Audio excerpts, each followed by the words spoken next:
Made it to the back slope of the property, 4424 Bending River Trail, and this is the damaged shingle that we came across. It's got a wind damage dragon key right here, and it's got a hail impact here, soft to the touch.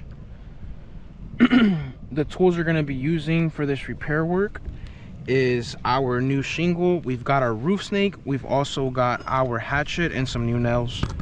I'm going to start off by breaking the seal, and when touching these shingles, we're going to keep it well under 45 degrees. We're only going to lift enough to get our snake tool underneath so that we can remove the existing nail, and then we'll remove the existing shingle and replace that shingle with the new one. Part of successful repair work is when you're able to complete these steps without causing damage to other parts of the roof. And in this case, we're using the right tools, we're going to be using the right amount of finesse, and we're going to see how the shingle reacts to this repair.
So in this case, even though this is the already damaged shingle that we're replacing, you can tell that we have a tear in the material here on this shingle.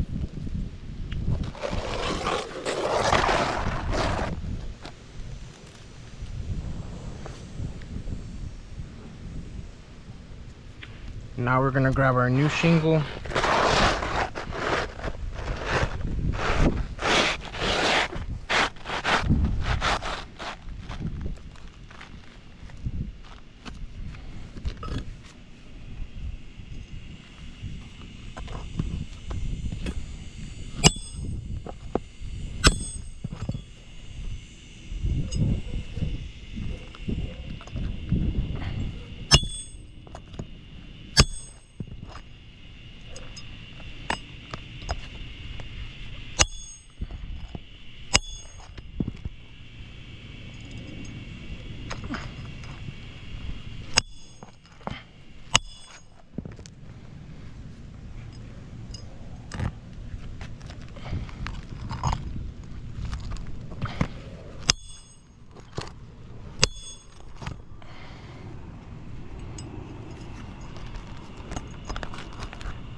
So as you can tell, when we do repairs such as these, it will definitely compromise the integrity of the roof.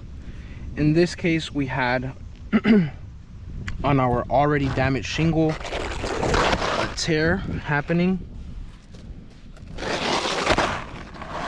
We also had an area that had a dragon key that came delaminated.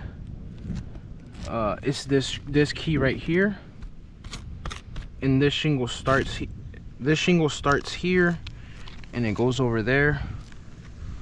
So this is the dragon key that came loose. This one is starting to come loose here. It's starting to delaminate. This is a separate shingle here. So we have 1, 2 shingles, and we've also have an area that had material transfer. It was visible when I was removing the nails. Yeah, so it's right here. In this area we had material transfer going on. And also another thing that I want to note is the impact from using the roof snake. That impact is inevitable. There's that impact mark there that's very visible, and it's inevitable because you can't hold the roof snake at an angle. If you hold the roof snake at an angle, it would cause the nail to go in at an angle.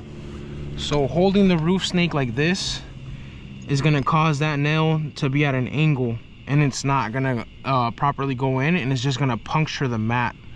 So the roof snake has to be flat on the roof so that the nail can be going in at the correct angle. So there's no way to avoid that that impact mark from happening. So that right there indicates that it's another part of a failure to this this repair work. And as you can tell, when we do repairs such as these, it compromises the integrity, but also the permanent damage that's now there, that wasn't there prior to the initiation of the repair, is an example of why it should require replacing rather than repairing. And per IRC 908.5, which states aggregate surface materials cannot be reinstalled when damaged, is another example of why the roof requires replacement rather than repairing. So these have been the results for the back slope. Thank you for your time. GoPro, stop recording.